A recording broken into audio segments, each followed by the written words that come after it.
అందరికీ మనమండి, మనం అనుకున్న టైం రీచ్ అయ్యాం కాబట్టి మిగిలిన వారికి అవకాశాలు ఇవ్వలేకపోతున్నాం. వేరే ఫార్ములా వచ్చేటప్పుడు ఈ మిగిలిన వారికి నేను అవకాశం ఇచ్చే అవకాశం నాకు కల్పిస్తాను కాబట్టి దాని నుంచి గమనించాలి. రెండవది ఏంటంటే,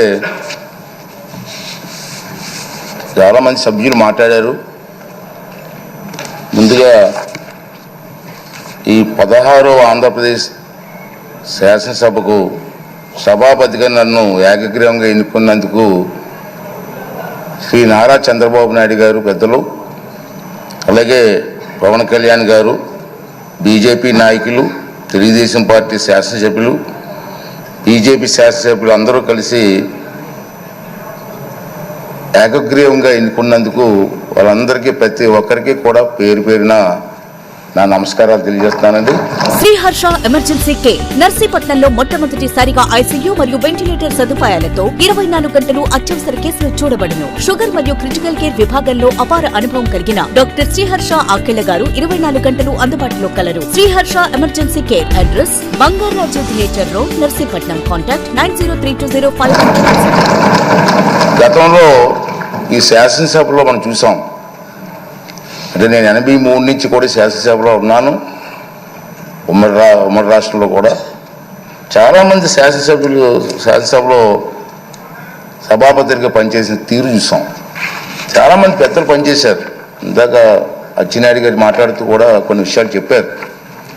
తంగి సత్యనారాయణ గారు కానీ, ప్రతిభా భారతి గారు కానీ, యనమల రామకృష్ణ గారు కానీ, నారాయణరావు గారు, జి నారాయణరావు గారు ఉండేవారు, వారు కానీ, తర్వాత కోడెల శివప్రసాద్ గారు కానీ, వీళ్ళందరూ కూడా సభాపతులుగా పనిచేశారు. మీ అందరికీ తెలుసు. విలువలతో కూడినటువంటి కార్యక్రమాలు పాల్గొన్నారు. సభను సక్రమంగా నడిపించారు. ఉంటాయి కొంతమంది చేత చిన్న చిన్న పొరపాట్లు జరుగుతూ ఉంటాయి. కానీ నా ఉద్దేశం అంటే, ఈ సభ అన్నది చాలా గౌరవమైన సభ. నేను 42 ఇయర్స్ నుంచి నేను రాజకీయాల్లో ఉన్నా, మీకు తెలుసు. మీ అందరూ ఇప్పుడే మాట్లాడారు. అయితే ఈ స్థానం అన్నది చాలా పవిత్రమైన స్థానం. నేను మీ అందరినీ కోరిదండి, ఇక్కడ చూశాను నేను రాత్రి అన్ని తెచ్చి చూస్తే మొత్తం 22 మంది మహిళా ఎమ్మెల్యేలు వచ్చారు ఈ సభలో. నిజంగా చంద్రబాబు నాయుడు గారిని, పవన్ కళ్యాణ్ గారిని అభినందించాలా. ఇంతమంది మహిళలకు అవకాశం, మహిళల కోసం ఎన్నో ఉపన్యాసాలు ఇస్తుంటాం రాజకీయంగా, కానీ వాళ్ళకి ఆ స్థానం కల్పించడంలో ప్రముఖ పాత్ర వహించాడు చంద్రబాబు నాయుడు గారికి, పవన్ కళ్యాణ్ గారికి, బీజేపీ వాళ్ళకి ధన్యవాదాలు చెప్పాల్సిన అవసరం ఉంది. అంటే మహిళలు, అలాగే 33% పోస్ట్ గ్రాడ్యుయేట్స్ ఈ సభలో ఉన్నారు. ఇది చాలా మంచి పరిణామం. 39 మంది గ్రాడ్యుయేట్స్ ఉన్నారు ఈ సభలో. అలాగే 57% లెస్ దెన్ 55 ఇయర్స్ ఏజ్ ఉన్నవారు ఉన్నారు. 55 ఇయర్స్ లోపు ఉన్న వాళ్ళు 57% ఉన్నారు. అంటే ఇంచుమించు యంగ్ బ్లడ్ కదా. ఇటువంటి సంపద ఈ సభలో ఉంది బికాస్ ఆఫ్ నాయకుల తాలూకు సహకారంతో. మరి దీన్ని ఉపయోగించుకొని మన సభని స్వభావంగా ఎప్పుడూ జరిగిన విధంగా ఉంచితే, ఎందుకు అన్నానంటే ఈ మాట, గత 5 సంవత్సరాల పరిపాలన చూసాం మనం. సభాపతిగా నేను మాట్లాడవచ్చో తెలియదు, కానీ రాష్ట్రం నష్టపోయింది, ప్రజలు నష్టపోయారు. ఇవాళ మీరు అందరూ ఏమనుకుంటున్నారు, కొంతమంది ఏమనుకున్నారంటే మీకు పదవి వచ్చింది అనుకుంటున్నారు, ప్రజలు మీకు పదవి ఇచ్చారనుకుంటున్నారు. నా దృష్టిలో మనకి ఇచ్చింది పదవి కాదు, బాధ్యత. మనకి ఇచ్చింది, ఈ టర్మలో మనకి ఇచ్చింది పదవి కాదు, ఒక బాధ్యత ఇచ్చారు. మన భుజస్కంధాలకు ఆ బాధ్యత పెట్టారు, ఒక నమ్మకంతో ఇచ్చారు. చంద్రబాబు నాయుడు గారు, పవన్ కళ్యాణ్ గారు, బీజేపీ కలిసిపోయి ముందుకు వచ్చారు. ఈ రాష్ట్రానికి న్యాయం జరుగుతుంది, చంద్రబాబు గారు సమర్థవంతంగా పరిపాలన చేసే శక్తి ఉంది అని ఒక నమ్మకం. నేను ఎన్టీ రామారావు గారితో పనిచేశా 83లో, అది ఒక తుఫాన్. కానీ సీట్లు వచ్చాయి, కానీ ఇంత మెజార్టీ రాలే ఆ రోజులో. ఒకసారి గమనించండి, ఒకసారి మీరు. సీట్లు వచ్చాయి, ఇంత మెజార్టీలు రాలే. ఏంటంటే ఒక ఎమ్మెల్యేకి, మా ఎంపీకి వచ్చిన మెజార్టీలు వచ్చి మనం చూశారు మీరు. దాన్ని మనం ఎప్పుడూ మర్చిపోకూడదని చెప్పి ఈ సందర్భంలో మీ అందరికీ మనం చేస్తున్నాను. అలాగే ఫస్ట్ టైం ఎమ్మెల్యేస్ 88 మంది ఉన్నారు మన హౌస్లో. ఫస్ట్ టైం ఎమ్మెల్యేస్ వారందరినీ నేను కోరేది ఏంటంటే, మీకు అవకాశాలు ఇస్తా, ఎందుకంటే మీరు కూడా మాట్లాడాలి, ఈ తాలూకు వాయిస్ వినిపించాలి. మీ అందరు నేను కోరేది ఏంటంటే, ఈ హౌస్లో మాట్లాడడం అంటే హౌస్ కోసం కాదు, నా కోసం కాదు, మీకోసం కాదు, ఈ రాష్ట్రం కోసం, రాష్ట్ర ప్రజల భవిష్యత్తు కోసం మాట్లాడాలి. అంచేదే ఫస్ట్ టైం ఎమ్మెల్యేస్ కూడా మగమాటం లేకుండా మీకు అవకాశాలు ఇస్తా. అవసరమైతే హౌస్ని 2-3 రోజులు పొడిగిస్తాం, సభానాయకులు మాట్లాడి, తప్పేలే, చర్చ జరగాల. మీ నియోజకవర్గంలో మీరు కావాల్సినటువంటి కార్యక్రమం ప్రజలు అందరూ కోరుకుంటారు, కార్యక్రమం అడుగుతారు మనల్ని. ఆ కార్యక్రమాలని స్పష్టంగా సభ ద్వారా మంత్రులు ఉంటారు, మంత్రులకి అధికారులు ఉంటారు, అధికారులకి వారితో పాటు ప్రజలకు కూడా మా ఎమ్మెల్యే గారు అసెంబ్లీలో మాట్లాడారు మా సమస్య కోసం చెప్పి ఒక ఆలోచన వచ్చే విధంగా మీరందరూ కూడా ప్రవర్తించవలసినటువంటి అవసరం ఉందని చెప్పి మనం చేస్తున్నాం. అలాగే మా చంద్రబాబు నాయుడు గారు చూశాను, నేను రాత్రి చూసి చాలా ఆశ్చర్యపోయాను. నేను ఫస్ట్ టైం ఎమ్మెల్యేస్కి 9 మందికి మంత్రులు ఇచ్చారు. సాధారణంగా మంత్రి అంటే ఏం చేస్తారంటే అనుభవం చూస్తారు, పని చూస్తారు కదా సాధారణంగా. కానీ ఫస్ట్ టైం ఎమ్మెల్యేస్కి 9 మందికి మంత్రులు ఇచ్చారంటే ఇది చిన్న విషయం కాదు. ఈ విధంగా ఆలోచన చేసేటువంటి చంద్రబాబు నాయుడు గారికి, పవన్ కళ్యాణ్ గారికి కూడా మనం ధన్యవాదాలు చెప్పి, వారు ఏ ఆలోచనతో ఇచ్చారో దాన్ని సబూగా జరిపించడం కోసం మనందరూ కూడా ప్రయత్నం చేయవలసినటువంటి అవసరం ఉందని చెప్పి మనం చేస్తున్నాం. అదే కాకుండా ఈవేళ మీరు చూశారు, ఇందా చెప్పాను, నందమూరి తారక రామారావు గారి ఆశీస్సుతో నేను రాజకీయాలకు వచ్చాను, మీ అందరికీ తెలుసు.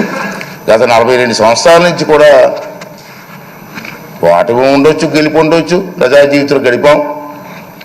నాకు జీవితాన్ని ఇచ్చింది తెలుగుదేశం పార్టీ. అందుకే అప్పుడప్పుడు చెప్తుంటాను, నేను బతికున్నంత కాలం కూడా తెలుగుదేశం పార్టీ జెండా కప్పుకొని చచ్చిపోవాలనుకుంటాను తప్పించి వేరే ఆలోచన మాకు. నిజంగా నాకు జీవితం ఇచ్చింది. ఆ మాట అంటారు కొంతమంది, ఆ మాట ఎందుకంటూ ఉంటారు.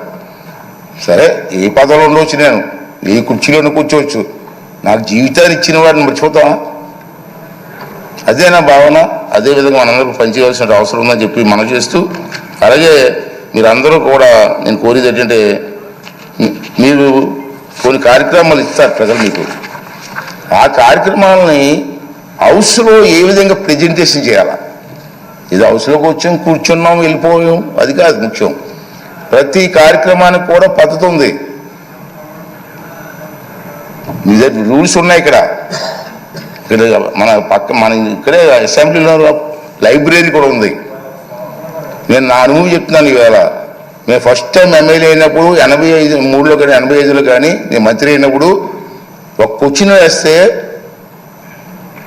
ఆ క్వశ్చన్ ఎలా వెయ్యాలా నేర్చుకోవాలి. ముందు ఏ ఫార్ములా వెళ్ళాలా.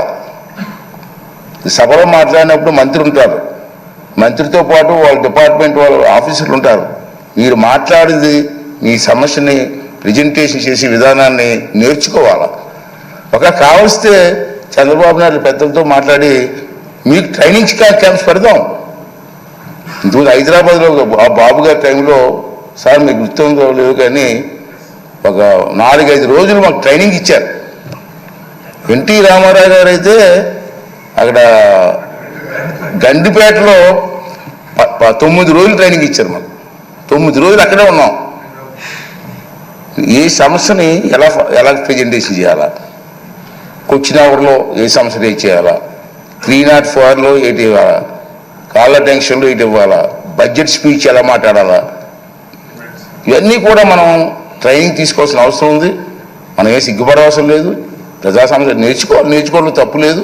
అంతే మీ అందరినీ కోరేది ఏంటంటే, మీరు తప్పనిసరిగా టైం తీసుకొని, సీనియర్స్ కూడా ఉన్నారు, సీనియర్స్తో కూడా మాట్లాడి మీ ప్రెజెంటేషన్ బాగా చేసి ఈ రాష్ట్ర భవిష్యత్తుతో పాటు మీ నియోజకవర్గ భవిష్యత్తుని కూడా మరి ముందుకు తీసుకెళ్ళడం కోసం మీరు ప్రయత్నం చేయవలసిన అవసరం ఉంది. ఇంచేత మిమ్మల్ని టీవీలో సభలో మనమే ఉన్నాం, మనల్ని చూడడానికి కొన్ని లక్షల మంది కూర్చున్నారు బయటని.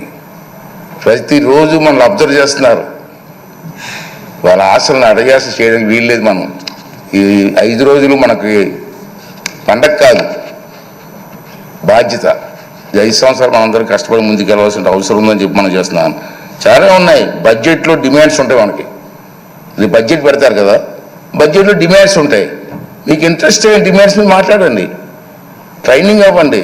కావాలంటే మా ఈ సభాపతి కార్యాలయంలో కొంతమంది ఉంటారు, ఆఫీసర్లు ఉంటారు, వాళ్ళ దగ్గర కొంచెం నేర్చుకుందాం, ట్రైనింగ్ ఇద్దాం. అన్నీ చేసి మన కార్యక్రమం విజయవంతం చేయవలసినటువంటి అవసరం ఉందని చెప్పి నేనైతే భావిస్తున్నాను. అలాగే మీ అందరినీ కోరేది ఏంటంటే, చంద్రబాబు నాయుడు గారు, మన పవన్ కళ్యాణ్ గారు, బీజేపీ నాయకులు ఉమ్మడిగా మనం వెళ్తున్నాం. మన మీద చాలా బాధ్యత ఉందని ఇందుకే చెప్పాను. ఆ సమస్యలు ఏ విధంగా చర్చించారు? రుచి చౌదరి గారు లాంటి పెద్దలు ఉన్నారు, చాలామంది అనుభవం ఉన్నటువంటి వ్యక్తులు ఉన్నారు, గతంలో మంత్రులు చేసిన వ్యక్తులు ఉన్నారు, చంద్రబాబు నాయుడికి అపారమైనటువంటి అనుభవం ఉన్న వ్యక్తులు ఉన్నారు. ఈ అందరినీ కలిసి మన బాధ్యత. నా ఉద్దేశం ఒకటే, నేను ఒకటే నిర్ణయం తీసుకున్నాను, స్పీకర్ తక్కువ మాట్లాడాలా, సభ్యులు ఎక్కువగా మాట్లాడాలి. ఆ అవకాశం నేను కల్పిస్తాను, అది బాధ్యత. కానీ మీరు కూడా ట్రై చేయండి, సభ్యుల మీద మాట్లాడండి, ఈ సభకు గౌరవం తీసుకురండి. ఈ 16వ శాసనసభకు ఒక మంచి గుర్తింపు వచ్చేలాగా, గౌరవం వచ్చేలాగా మీ అందరూ కూడా సహకారం అందించాలని చెప్పి ఈ సందర్భం మనం చేస్తూ, అలాగే ముందే చెప్పాను తక్కువ మాట్లాడితే మంచిదని స్పీకరు.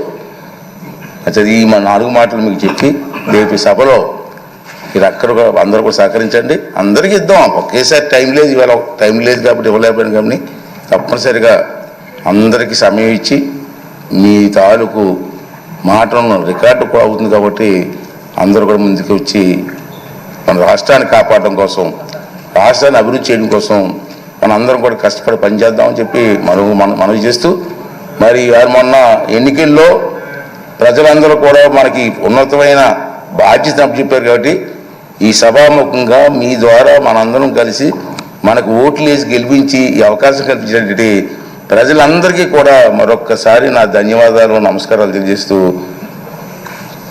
మరి the house is exam is died with the consent of the house. Next date ఉంది with the permission of the chair. Okay అండి.